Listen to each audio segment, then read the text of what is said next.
ನಾನು ಈ ಸರ್ಕಾರಿ ಸೇವೆಗೆ ಸೇರಿದ್ದು 2006ರಲ್ಲಿ. ನಾನು ಇತರೆ ವಿಷಯಗಳನ್ನು ಮಾತಾಡೋದಕ್ಕಿಂತ ಮುಂಚೆ ನನ್ನ ಬಗ್ಗೆನೂ ಸ್ವಲ್ಪ ಹೇಳ್ಕೊಳ್ತೇನೆ, ಇಲ್ಲಾಂದರೆ ಅದ್ರ ಬಗ್ಗೆ ಭಾಳ ಕ್ಯೂರಿಯಾಸಿಟಿ ಎಲ್ಲರಿಗೂ ಭಾಳ ಇರ್ತದೆ. ಮೇಡಮ್ ಎಲ್ಲಿಂದ ಬಂದರು, ಏನು ಓದಿದ್ದಾರೆ, ಏನು ಮಾಡ್ತಾರೆ, ಹೇಗೆ ಬಂದರು ಇಲ್ಲಿ, ಎಷ್ಟೊಂದು ಪ್ರಶ್ನೆಗಳು ನಿಮ್ಮಲ್ಲೂ ಕಾಡ್ತಾ ಇರ್ತದೆ. ಏನು ಮುಚ್ಚುಮರೆ ಅಂಥದ್ದೇನೂ ಇಲ್ಲ. ಸೊ ಹಾಗೆ ಹೇಳಬೇಕು ಅಂದರೆ ತುಂಬ ಹಂಬಲ್ ಫ್ಯಾಮಿಲಿ, ಫಾರ್ಮರ್ಸ್, ರೈತರ ಕುಟುಂಬದಿಂದ ಬಂದಿರೋರು. ನಮ್ಮ ತಂದೆ ಅಷ್ಟೆಲ್ಲ ಕುಟುಂಬದಿಂದ ಅಂದರೆ ಎಲ್ಲ ತುಂಬ ದೂರ ಎಲ್ಲ ಸಂಬಂಧಿಕರಿಂದ ಎಲ್ಲ ಸೇರಿಸಿದ್ರು. ನಮ್ಮ ತಂದೆ ಒಬ್ಬರೇ PUC ಪಾಸ್ ಆಗಿದ್ದು. PUC ಪಾಸ್ ಅಲ್ಲ, ಫೇಲ್ ಆಗಿದ್ದು. PUC ಫೇಲ್ ಆಗಿ ಅವರು ಒಂದು ಸಣ್ಣ ನೌಕರಿಗೆ ಸೇರಿದ್ದು. ಸೊ ಅಂಥ ಕುಟುಂಬದಿಂದ ಬಂದಿರೋರು. ಇನ್ನೆಲ್ಲ ರೈತರು ಹೊಲ ಮನೆ ತೋಟ ಗದ್ದೆ ಈ ಥರನೇ ಎಲ್ಲ ಕೆಲಸ ಮಾಡಿಕೊಂಡು ಇದ್ದವರು. ಅದು ಒಂದು ಜಿಲ್ಲೆಗೆ ಸ್ಪ್ರೆಡ್ ಆಗಿಲ್ಲ, ಒಂದು 2-3 ಅಲ್ಲೆಲ್ಲ ಲೋಕಲ್ ಅವರೆಲ್ಲ. ಸೊ ಹಾಗಾಗಿ ಅಂಥ ಬ್ಯಾಕ್ಗ್ರೌಂಡಿಂದ ಬಂದು ಒಂದು ಒಳ್ಳೆ ಎಜುಕೇಷನ್ ತೆಗೆದುಕೊಂಡು, ಆಮೇಲೆ ನಮ್ಮ ತಂದೆ ಹೇಳ್ತಾರೆ, ಇವಳು ಫಸ್ಟ್ ಆಫ್ ಆಲ್ ಚೆನ್ನಾಗಿ ಓದೋದು ಎರಡನೇ ವಿಷಯ, ಹೆಣ್ಮಕ್ಳು ಓದಿದ್ರೇನು ಬಿಟ್ರೇನು ಅನ್ನೋ ಒಂದು ಮನೋಭಾವನೆ ಇರ್ತಕ್ಕಂತಹ ಕುಟುಂಬ. ಏನು ಓದಿದ್ರೂ ಅವ್ರಿಗೆ ಮದುವೆ ಮಾಡಿ ಕಳಿಸ್ಬಿಡ್ಬೇಕು ಅನ್ನೋ ಕುಟುಂಬ.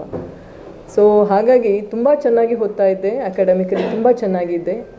ಆದರೂ ಸಹ ನಾನು SSLC ಪಾಸ್ ಆದಾಗ ನಮ್ಮ ತಂದೆ ಹೇಳಿದ್ರು, ನಾನು ಸೈನ್ಸ್ ತೊಗೊಳ್ಬೇಕು, ನಾನು ಡಾಕ್ಟ್ರ್ ಆಗಬೇಕು, ನನಗೆ ಭಾಳ ಆಸೆ. ನಮ್ಮ ತಂದೆ, ಅಮ್ಮ ಅದೆಲ್ಲ ಏನೂ ಬೇಡ, ಸುಮ್ಮನೆ ಆರ್ಟ್ಸ್ಗೆ ಹೋಗಿಬಿಡು, ಅಂದರೆ ಖರ್ಚಿರೋದಿಲ್ಲ ಅಂತ. ಇನ್ನೊಂದು ಮತ್ತು ಸೈನ್ಸ್ಗೆ ಹೋದರೆ ಎಲ್ಲ ತುಂಬ ಖರ್ಚಾಗ್ತದೆ. ಅವ್ರಿಗೆ ಯಾರೋ ಹೇಳಿದ್ರಂತೆ, ಅವಳೇನಾದ್ರು ಸೈನ್ಸ್ ತೊಗೊಂಡು ಇಂಜಿನಿಯರಿಂಗು ಅದು ಹೋದರೆ ಅವ್ರಿಗೆ ಸಮನಾದ ಹುಡುಗನ ಹುಡುಕಬೇಕು, ಮತ್ತು ಮದುವೆ ಖರ್ಚಾಗ್ತದೆ, ಅದೆಲ್ಲ ಮಾಡಬೇಡ. ಅಂದರೆ ಶಿಕ್ಷಣಕ್ಕೆ ಹೆಣ್ಮಕ್ಳಿಗೆ ಯಾವ ರೀತಿ ಒತ್ತು ಕೊಡ್ತಾರೆ ಅನ್ನೋದು ಇದು ತೋರಿಸುತ್ತೆ. ಇದು ಅನುಭವಿಸಿರೋದು ನಾವು ಸಹ. ಬಟ್ ನಾನು ಹಠ ಮಾಡಿ ಸೈನ್ಸೇ ತೊಗೊಂಡೆ. ಅವ್ರು ಏನು ಹೇಳಿದ್ರು, ಅವರು ಹೇಳ್ತಾಯಿದ್ರು, ಏನೋ ಒಂದು ಸಣ್ಣ ಟೀಚರ್ ಆಗಿಬಿಡು, ಇಲ್ಲ ಏನೋ ಒಂದು ಅಡ್ವೊಕೇಟ್ ಆಗಿಬಿಡು, ಈ ರೀತಿಯಾಗಿ ಹೇಳೋರು. ಸೊ ಅಂದರೆ ಆ ಬ್ಯಾಕ್ಗ್ರೌಂಡ್, ನಿಮಗೆ ಒಂದು ವಿಷನ್ IAS ಅಥವಾ ಒಬ್ಬ ಜಿಲ್ಲಾಧಿಕಾರಿ ಕನಸು ತುಂಬ ದೂರದ ಮಾತು, ಅಂತಹ ಬ್ಯಾಕ್ಗ್ರೌಂಡಿಂದ ನಾವು ಬರ್ತೇವೆ. ಅದೇನು ಎಲ್ಲ ಸಫೆಸ್ಟಿಕೇಟೆಡ್ ಎಲ್ಲ ಇದೆ, ನೀವು ಅಚೀವ್ ಮಾಡಿ ಬಂದುಬಿಟ್ಟಿದ್ದೀರಾ ಅಂತ ಅಲ್ಲ. ತುಂಬ ಹಾದಿ ಕಠಿಣ ಅನ್ನಿಸ್ತದೆ. ಅಷ್ಟೆಲ್ಲ ಮಾಡಿ ಹಾಗೇನೂ ನಾನು ಇನ್ನೂ ಡಿಗ್ರಿ ಮುಗಿಸಿರಲಿಲ್ಲ. ಅವ್ರಿಗೆ ಜವಾಬ್ದಾರಿ ಅಂದರೆ ಅಂತಹ ಫ್ಯಾಮಿಲಿ ಬ್ಯಾಕ್ಗ್ರೌಂಡ್, ಮದುವೆ ಮಾಡಿಬಿಟ್ರೆ ಜವಾಬ್ದಾರಿ ಮುಗೀತು ಅನ್ನೋ ಒಂದು ಮನಸ್ಥಿತಿ. ಸೊ ಮದುವೆನೂ ಮಾಡಿಬಿಟ್ರು, ಆಯಿತಾ. ನಾವು 1 ವಾರ ಊಟ ಬಿಟ್ಟು ಮಲಗಿದ್ದು ಆಯಿತು, ಮದುವೆ ಬೇಡ ನಾನು ಓದಬೇಕು ಅಂತ. ಆದ್ರೂ ಅರೇಂಜ್ ಮ್ಯಾರೇಜ್ ಮಾಡಿದ್ರು. ಸೊ ನನ್ನ ಅದೃಷ್ಟಕ್ಕೆ ನಮ್ಮ ಮನೆಯವರು ತುಂಬ ಸಪೋರ್ಟಿವ್ ಆಗಿ ನಿಂತ್ಕೊಂಡ್ರು. ಇಲ್ಲ ಮುಂದೆ ಓದು ಅಂತ ಹೇಳಿದ್ರು. ನಂತರ ನಾನು MSc ಮಾಡಿದೆ ಮೈಕ್ರೋಬಯಾಲಜಿಯಲ್ಲಿ. ದೆನ್ CFCRAಯಲ್ಲಿ ರಿಸರ್ಚ್ ಸ್ಕಾಲರ್ ಅಂತ ಸೇರಿಕೊಂಡೆ. I wanted to become a scientist ಆಗಲಿಕ್ಕೆ ತುಂಬ ಆಸೆ ಇತ್ತು. ಬಟ್ ನಮ್ಮ ಹಸ್ಬೆಂಡ್ ಹೇಳಿದರು, ಅವರು ಬ್ಯಾಂಕಲ್ಲಿ ಇದ್ದರು ನಮ್ಮ ಹಸ್ಬೆಂಡ್.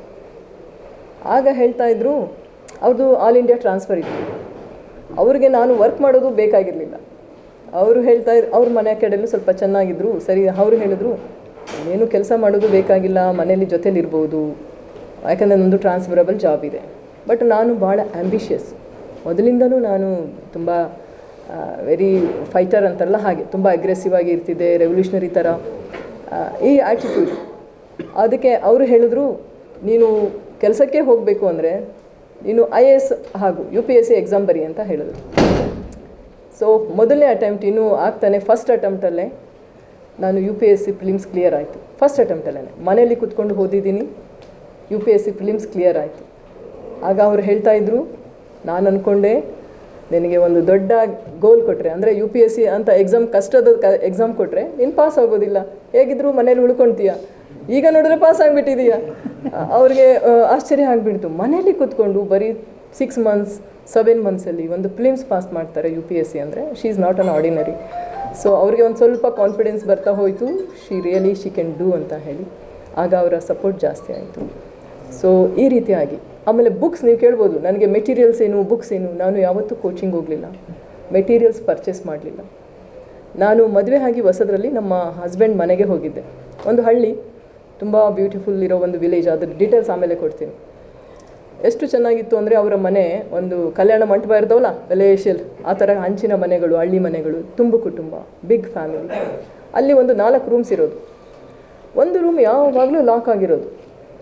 ಸೊ ನಾನು ಹೊಸ್ದಾಗಿ ಮದುವೆ ಆಗಿ ಹೋಗಿದ್ದೆ, ಕೇಳಿದೆ ಅವ್ರಿಗೆ, ಇಲ್ಲ ಈ ರೂಮ್ ಯಾಕೆ ಲಾಕ್ ಮಾಡಿದ್ದೀರಿ, ಎಲ್ಲ ಓಪನ್ ಇದೆ, ಎಲ್ಲ ಕಡೆ ರೈತರದ್ದು ತೋಟ ಎಲ್ಲ ಇತ್ತು, ಅವ್ರದ್ದು ಅಡಿಕೆ ತೋಟ ಎಲ್ಲ, ಇದೆಲ್ಲ ರೂಮಲ್ಲಿ ಎಲ್ಲ ಇದೆ, ಇದು ಯಾಕೆ ಕ್ಲೋಸ್ ಮಾಡಿರ್ತೀರ ಯಾವಾಗಲೂ ಅಂತೇಳಿ. ಅವರೆಷ್ಟು ನಕ್ಕರು ಅಂದರೆ ಅವ್ರ ಅಮ್ಮನ ಹತ್ರ ಹೋಗಿ ಒಂದು ಕೀ ಇಸ್ಕೊಂಡು ಬಂದರು, ಅದನ್ನು ಓಪನ್ ಮಾಡಿದ್ರು ರೂಮ್ನ. ನೋಡ್ತೇನೆ ರೂಮ್ ತೆಗೆದು ಟ್ರೆಷರ್ ಇತ್ತು, ಅಂದರೆ ಒಂದು ಖಜಾನೆ. ನೋಡಿ ಶಾಕ್ ಆಯಿತು. ಪುಸ್ತಕಗಳು, ಒಂದು ದೊಡ್ಡ ರೂಮ್, ಅದು 12x15 ಅಷ್ಟು ದೊಡ್ಡ ರೂಮ್, ಹಳ್ಳಿಯಲ್ಲಿ ಗೊತ್ತಲ್ಲ. ಅದು ನೋಡಿದ್ರೆ ಅದ್ರ ತುಂಬ ಪುಸ್ತಕಗಳು. ಅರೆ ಏನಿದು ಅಂತ ಕೇಳಿದೆ. ಅವ್ರು ಹೇಳ್ತಾಯಿದ್ರು, ನಾನು UPSCಗೆ ಪ್ರಿಪೇರ್ ಆಗ್ತಾ ಇದ್ದೆ, ನಾನು ಬ್ಯಾಂಕ್ ಪ್ರೊಬೇಷನರಿ ಆಫೀಸರ್ ಕೆಲಸ ಸಿಕ್ಕ ತಕ್ಷಣ ನನಗೆ ಓದಲಿಕ್ಕೆ ಆಗಲಿಲ್ಲ, ಎಲ್ಲ ಇಲ್ಲಿ ಡಂಪ್ ಮಾಡಿಬಿಟ್ಟಿದ್ದೇನೆ. ಮತ್ತು ಏನಕ್ಕೆ ಯೂಸ್ ಮಾಡ್ತಾ ಇದ್ದಾರೆ ಗೊತ್ತಾ ನಮ್ಮಮ್ಮ ಈಗ? ನಮ್ಮ ಅತ್ತೆಗೆ ಭಾಳ ಡಿಮ್ಯಾಂಡ್ ಹಳ್ಳಿಯಲ್ಲಿ. ಎಲ್ಲರೂ ಬರೋದೆ, ಅವರ ಹೆಸರು ನಿಂಗಮ್ಮ ಅಂತ ಹೇಳಿ, ನಾವೆಲ್ಲ ನಿಂಗಜ್ಜಿ ಅಂತೀವಿ. ನಿನ್ನ ಮಗಂದು ಒಂದು ಪುಸ್ತಕ ಕೊಡಮ್ಮ ಅಂತ ಬರ್ತಾರೆ ಎಲ್ಲರೂ. ಭಾಳ ಡಿಮ್ಯಾಂಡು ನಮ್ಮ ಅಜ್ಜಿಗೆ. ಯಾಕೆ? ಅಲ್ಲೆಲ್ಲ ಮನೇಲಿ ಏನಾದರೂ ಕಾರ್ಯಕ್ರಮ ಇದ್ದರೆ ಅಲ್ಲಿ ಮಂಡಕ್ಕಿ ಮಾಡ್ತಾರೆ. ಮಂಡಕ್ಕಿಗೆ ಅರ್ದು ಅದನ್ನು ಇದು ಮಾಡಿ ಅದಕ್ಕೆ ಮಂಡಕ್ಕಿ ತುಂಬಿ ಕೊಡಲಿಕ್ಕೆ ಇವರು ಬಂದು ಒಂದು ಪುಸ್ತಕ ಕೇಳೋದು, ಇವರು ಎಲ್ಲರಿಗೂ ಒಂದೊಂದು ಪುಸ್ತಕಗಳನ್ನು ಕೊಡೋದು. ಇಮ್ಯಾಜಿನ್ ನನ್ನ ಸ್ಥಿತಿ ಹೇಗಾಗಬೇಕಾಗ. ಅವ್ರಿಗೆ ಭಾಳ ಡಿಮ್ಯಾಂಡ್. ನಾನು ಏನು ಮಾಡಿದೆ, ಆ ಪುಸ್ತಕಗಳೆಲ್ಲ ನೋಡ್ತೀನಿ. ಅವರು ಇಂಡೆಕ್ಸ್ ಮಾಡಿದರು, economics, Indian economy, history, international affairs, magazines, plenty. ಒಂದೊಂದು ಸಬ್ಜೆಕ್ಟಲ್ಲೂ 100-200 ಪುಸ್ತಕಗಳು, ಮತ್ತು ಒಳ್ಳೊಳ್ಳೆ ರೈಟರ್ಸು, ಆಟೋಬಯೋಗ್ರಫೀಸ್, ಒಂದು ಲೈಬ್ರರಿ ಥರನೇ ಇತ್ತು. ಅದಕ್ಕೆ ಈಗಲೇ ನಾನು ಹೇಳೋದು, ನನಗೆ ಪುಸ್ತಕ ಕೊಡಿ ಅಂತ ಹೇಳಿ. ಅದೇ ಪುಸ್ತಕಗಳನ್ನು ನಾನೆಲ್ಲ ಒಂದು ಬಾಕ್ಸ್ಗೆ ತುಂಬಿಕೊಂಡು ಊರಿಗೆ ಹೊರಟೆ. ನಮ್ಮ ಅತ್ತೆಗೆ ಭಾಳ ಅಪ್ಸೆಟ್ ಆಗಿಬಿಟ್ಟಿದ್ರು. ಈ ನನ್ನ ಪುಸ್ತಕಗಳನ್ನು ಇವಳಕ್ಕೆ ತೊಗೊಂಡು ಹೋಗ್ತಾ ಇದ್ದಾರೆ. ದೆನ್ ನಮ್ಮ ಮನೆಯವರು ಹೇಳಿದ್ರು, ಇಲ್ಲ ಅವಳು ಓದ್ಬಿಟ್ಟು ವಾಪಸ್ ಕೊಡ್ತಾಳೆ ನಿಮಗೆ, ನೀವು ಯೂಸ್ ಮಾಡಿರಂತೆ ಅಂತ ಹೇಳಿ. That was a journey. ಅದೇ ಬುಕ್ಸ್ಗಳನ್ನು ನಾನು ಓದಿದ್ದು ಮತ್ತು ಪ್ರಿಪೇರ್ ಆಗಿದ್ದು ಸಹ. ನಂತರ ಎಲ್ಲ ಅಡಿಷ್ನಲ್ ಬುಕ್ಸ್ ರೆಫರ್ ಮಾಡ್ತಾ ಹೋದೆ. ಅಂದರೆ ಜರ್ನಿ ಹೇಗೆ ಶುರು ಆಗುತ್ತೆ ಅಂತ ಹೇಳಿ. Then that is a foundation. So ನಾನು ಆ ರೀತಿಯಾಗಿ ಎಕ್ಸಾಮ್ಗೆ ಪ್ರಿಪೇರ್ ಆಗಿದ್ದು, ಸ್ವಂತವಾಗಿ ಓದಿದ್ದು, self study. Then I could clear KS. Meanwhile ನಾನು CFCHRಯಲ್ಲಿ ರಿಸರ್ಚ್ ಸ್ಕಾಲರ್ ಆಗಿಯೂ ವರ್ಕ್ ಮಾಡಿದ್ದೆ ಒಂದು 3 years. ಈ ಮಧ್ಯದಲ್ಲಿ ನನಗೆ 2006 ನನಗೆ ಕರ್ನಾಟಕ ಅಡ್ಮಿನಿಸ್ಟ್ರೇಟಿವ್ ಸರ್ವಿಸ್ಗೆ ಎಂಟರ್ ಆದೆ. ಅಲ್ಲಿಂದ it's a big journey, very challenging, many departments, vast. ಕೆಲವು ಕಡೆ ಎಲ್ಲ ತುಂಬಾ ಟಫ್ ಇತ್ತು. ಎಸ್ಪೆಷಲಿ ನನಗೆ ಕೆಲವೆಲ್ಲ ಟಫೆಸ್ಟ್ ಅಸೈನ್ಮೆಂಟ್ಸು ಅಂದರೆ, ನಾನು KSMSCLಲ್ಲಿ ಕೋವಿಡ್ ಸೆಕೆಂಡ್ ಪೀರಿಯಡಲ್ಲಿ I was MD managing director ಇದ್ದೆ. KPSC was also toughest one. ಈ ರೀತಿಯಾಗಿ ಅನೇಕ ಜಿಲ್ಲೆಗಳಲ್ಲೂ ನಾನು ಆಲ್ರೆಡಿ CEO ಅಂತೇಳಿ ಕೋಲಾರ, ಚಾಮರಾಜನಗರ ಈ ರೀತಿಯೆಲ್ಲ ಮಾಡಿದ್ದೇನೆ. ಹಾಗೆಲ್ಲ ನೋಡ್ತಾ ಹೋದರೆ ಒಂದು ಹಾಸನ ಜಿಲ್ಲೆಯಲ್ಲಿ ಸೇವೆ ಮಾಡಲಿಕ್ಕೆ ಒಂದು ಅವಕಾಶ ಸಿಕ್ಕಿದ್ದು ಒಂದು ಅದೃಷ್ಟನೇ ಸರಿ. ಯಾವತ್ತೂ ಅಂದ್ಕೊಂಡಿರಲಿಲ್ಲ ನಾನು ಹಾಸನ ಜಿಲ್ಲೆಗೆ ಜಿಲ್ಲಾಧಿಕಾರಿಯಾಗಿ ಬರ್ತೀನಿ ಅಂತೇಳಿ. ಒಬ್ಬ ಇಂಡಿಯನ್ ಅಡ್ಮಿನಿಸ್ಟ್ರೇಟಿವ್ ಸರ್ವಿಸ್, ಒಬ್ಬ IAS ಆಫೀಸರ್ ಅವರ ಕನಸಿರ್ತದೆ, ಒಂದು ಬಾರಿ ಆದರೂ ಜೀವನದಲ್ಲಿ ಜಿಲ್ಲಾಧಿಕಾರಿ ಆಗಬೇಕು ಅಂತ ಹೇಳಿ. ಅದು ಒಂದು ಅವಕಾಶ ನೋಡಿ. ಯಾವುದೇ ನಾವೆಲ್ಲ ಸರ್ಕಾರಿ, ನಾನು ಆಲ್ವೇಸ್ ಕೀಪ್ ಆನ್ ಟೆಲ್ಲಿಂಗ್, ನಾವೆಲ್ಲ ಸರ್ಕಾರಿ ನೌಕರರು ಅಂದರೆ ಏನು? ಸರ್ವೆಂಟ್ಸ್, ಸೇವಕರು. ಆ್ಯಕ್ಚುಲಿ ಹೇಳಬೇಕು ಅಂದರೆ ಸರ್ಕಾರಿ ಸೇವಕರು ಅಂದರೆ ಜನರ ಸೇವಕರು. ಜನರಿಗೆ ಹತ್ತಿರವಾಗಿ ನೀವು ಜನರನ್ನು ದೂರವಾಗಿ ನೀವು ಇಟ್ಕೊಳ್ತಾ ಹೋದಷ್ಟು ನಿಮಗೆ ಅನೇಕ ಅವರ ಸಮಸ್ಯೆಗಳು ನಮಗೆ ಅರ್ಥನೇ ಆಗೋದಿಲ್ಲ.